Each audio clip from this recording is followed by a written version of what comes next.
Mike Rogers from the Charlottesville Fire Department, Charlottesville, Virginia, looking over the Enforcer medium body pumper that we've gotten through Pierce, Atlantic Emergency Solutions.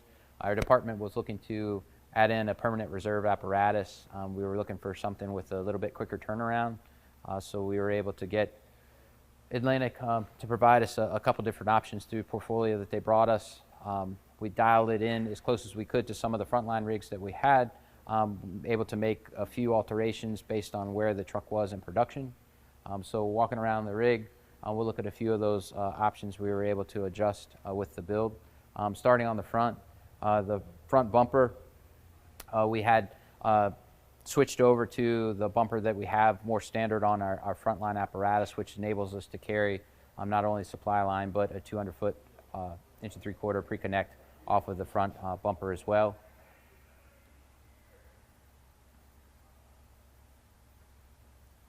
Most of the options that came stock with the Enforcer cab fit the need.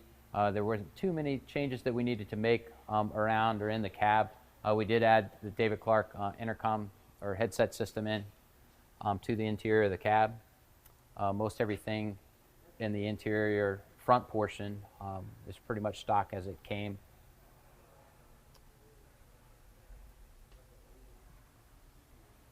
As we move along the side of the rig, the cab did come with the pass-through compartments on each side from the exterior to the interior roll-ups on the inside of the crew cab.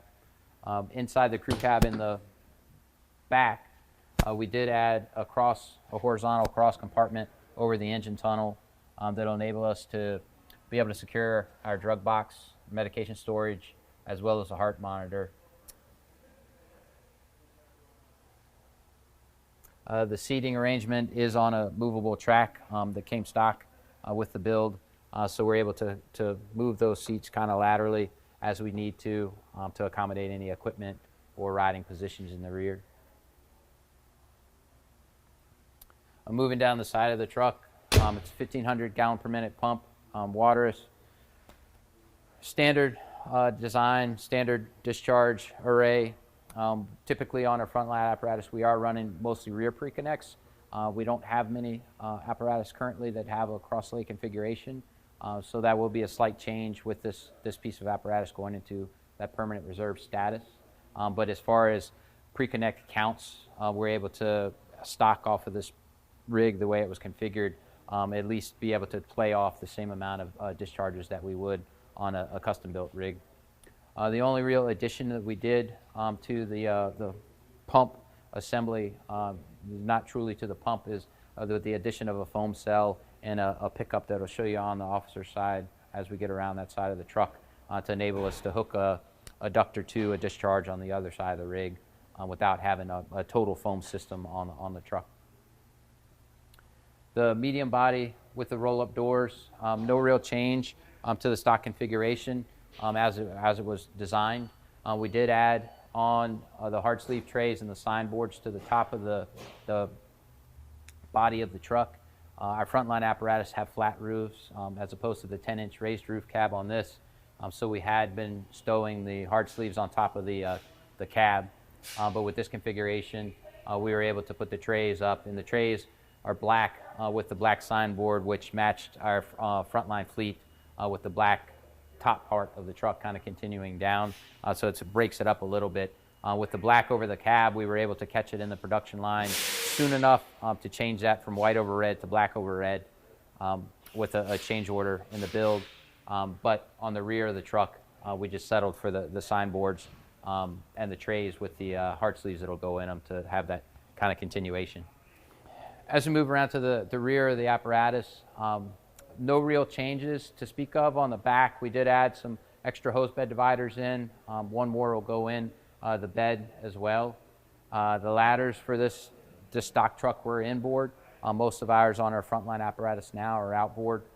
But there again, with the rig going into a reserve status and the quicker turnaround we were looking for, there were some differences from the frontline fleet that we were willing to, flex a little with the stock build. On the officer side of the rig, same thing with the signboards and the hard sleeves on this side. As we come down to the officer side, pump panel, with the apparatus in the production where it was, we were able to get a generator added to the top side of the apparatus, as well as a cord reel assembly with a cover over top, and the roller assembly with the reel coming out to the junction box. There's a diamond plate receiver that'll mount here on the exterior wall that'll hold the junction box up top. So that was an add-on. And then the foam pickup connection that I was speaking of on the other side of the rig, just a gravity-fed 20-gallon foam cell that goes to that with a simple on-off for the foam flow, gravity-fed from the tank.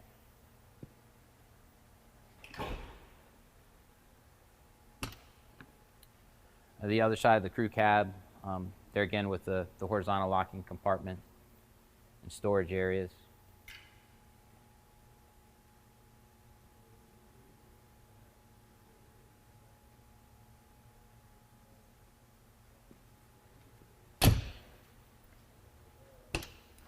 And then stock with the Enforcer cab in this build came the recessed area over the front for MDC mounts or iPad mounts over top in front of the officer, as well as hard surface mountable area over the engine tunnel in the front of the truck.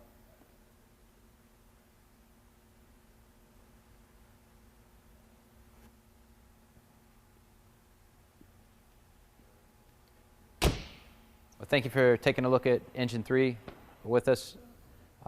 There again, stock Enforcer medium body bumper. They were able to make some slight modifications to better fit our needs as a permanent reserve in our fleet.